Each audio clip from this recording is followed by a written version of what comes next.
नमस्कार दोस्तों, आज की इस वीडियो में हम देखेंगे एनसीईआरटी क्लास 8 का यहाँ पर चैप्टर नंबर 4 आदिवासी दीकू और एक स्वर्ण युग की कल्पना का प्रश्नोत्तर। तो यहाँ पर देखेंगे सबसे पहले अभ्यास के प्रश्नोत्तर यहाँ पर देखेंगे हम। प्रश्न संख्या 1 हमारा कह रहा है रिक्त स्थानों को भरें। तो पहला है हमारा अंग्रेजों ने आदिवासियों को यहाँ पर लिखेंगे हम जंगली के रूप में वर्णित किया। और दूसरा, झूम खेती में बीज बोने के तरीके को छितराना कहा जाता था। तीसरा, मध्य भारत में ब्रिटिश भूमि बंदोबस्त के अंतर्गत आदिवासी मुखियाओं को भूमि स्वामित्व मिल गया। चौथा, असम के बागान और बिहार की खादान में काम करने के लिए आदिवासी जाने लगे।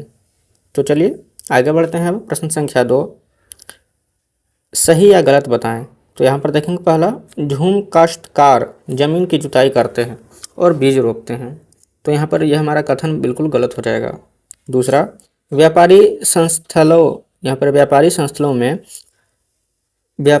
संस्थालों से कृमि कोष खरीद कर उसे 5 गुना ज़्यादा कीमत पर बेचते थे, जो कि हमारा सही कथन है।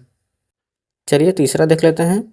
बिरसा ने अपने अनुयायियों का आह्वान किया कि वे अपना शुद्धिकरण करें, शराब पीना छोड़ दें और डायन व जादू टोना जैसी प्रथाओं में यकीन न करें। तो यहाँ पर हमारा कथन सही हो जाएगा। और अंतिम देखेंगे चौथा नंबर, अंग्रेज आदिवासियों की जीवन पद्धति को बचाए रखना चाहते थे, जो कि हमारा बिल्कुल गलत कथन है। चलिए अब आगे बढ़ते हैं प्रश्न संख्या 3 की ओर। ब्रिटिश शासन में घुमंतू काश्तकारों के सामने कौन सी समस्याएं थी? तो इसका उत्तर होगा, उन्होंने जमीन को माप करके प्रति एक व्यक्ति का हिस्सा तय कर दिया। उन्होंने यह भी तय कर दिया कि किसे कितना लगान देना होगा। कुछ ही किसानों को भूस्वामी और दूसरों को पट्टेदार घोषित कर दिया गया। पट्टेदार अपने भूस्वामियों का भाड़ा चुकाते थे और भूस्वामी सरकार को लगान देते थे। चलिए प्रश्न संख्या 4 देखते हैं अब। औपनिवेशिक शासन के तहत आदिवासी मुखियाओं की ताकत में क्या बदलाव आया?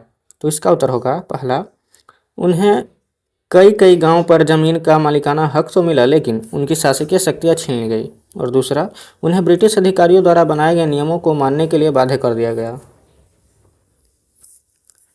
उन्हें अंग्रेजों को नजराना देना पड़ता था। अंग्रेजों के प्रति निजी की हैसियत से अपने समूहों को अनुशासन में रखना होता था। पहले जो उनके पास जो ताकत थी अब वो नहीं रही, परंपरागत कामों को करने के लिए लाचार हो गए। तो मिलेंगे अब यहाँ पर देखते हैं प्रश्न संख्या 5, दीकुओं से आदिवासियों के गुस्से के क्या कारण थे? तो यहाँ पर देखेंगे इसका उत्तर क्या हो जाएगा हमारा। पहला, आदिवासी अपने आसपास आ रहे बदलावों और अंग्रेज शासन के कारण पैदा हो रही समस्याओं से बेचैन थे और उनकी परिचित जीवन पद्धति नष्ट होती दिखाई दे रही थी। उनकी आजीविका खतरे में थी। उनके धर्म छिन्न भिन्न हो रहे थे। चलिए अब देखते हैं यहाँ पर अगला प्रश्न, बिरसा की कल्पना युग में स्वर्ण युग किस तरह का था? आपकी राय में यह कल्पना लोगों को इतनी आकर्षक क्यों लग रही थी? तो इसका उत्तर होगा, वे स्वर्ण युग यानी कि सतयुग की चर्चा करते थे, जिसमें मुंडा लोग अच्छा जीवन जीते थे, तटबंध बनाते थे, पेड़ और बाग लगाते थे, पेट पालने के लिए खेती करते थे और कुदरती झरनों को नियंत्रित करते थे। बिरसा चाहते थे कि लोग एक बार फिर अपनी जमीन पर खेती करें और एक जगह टिक कर रहें, वे अपने ही खेत पर काम करें। उस काल्पनिक युग में मुंडा अपनी बिरादरियों और रिश्तेदारों का खून नहीं बहाएं और वे ईमानदारी से जिएं।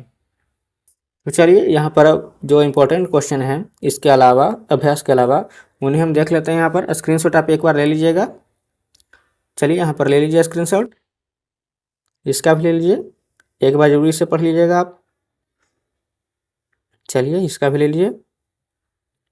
तो ठीक है दोस्तों, इसी के साथ हमारा यहाँ पर चैप्टर नंबर 4 समाप्त हुआ। अब मिलेंगे हम नेक्स्ट वीडियो में चैप्टर नंबर 5 के सॉल्यूशन के साथ। तब तक के लिए धन्यवाद।